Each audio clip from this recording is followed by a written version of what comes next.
Détournement, le Cameroun a encore frappé, 500 milliards dans la valise.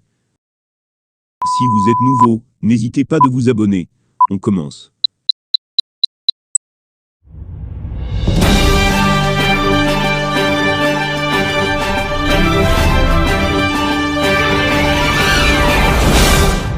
Détournement, le Cameroun a encore frappé, 500 milliards dans la valise. L'impôt, ce prélèvement que l'État fait sur les ressources des personnes physiques ou morales, afin de subvenir aux charges publiques, est vital pour l'économie et la stabilité sociopolitique d'un pays. Il n'y a aucun doute là-dessus. Au Cameroun, l'impôt est collecté chez les particuliers et les sociétés, pour construire le pays. Mais la fraude et l'évasion fiscale, la corruption et d'autres pratiques condamnables, rendent le développement difficile à atteindre dans le pays dirigé par Paul Biya. Une autre grande question est de savoir si les membres de la diaspora contribuent-ils à cet élan d'émergence qui devrait normalement être dicté par les impôts.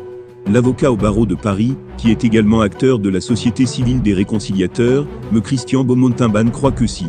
Dans une publication faite sur sa page Facebook vendredi le 6 janvier 2022, il donne même des preuves de ce qu'il avance. Bon à savoir.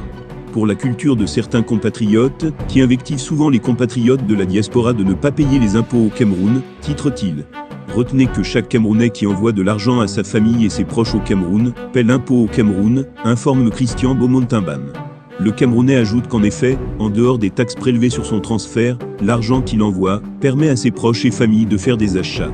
Et sur ces achats, l'État prélève la TVA, qui est un impôt sur la consommation, et le plus important au Cameroun, précise-t-il.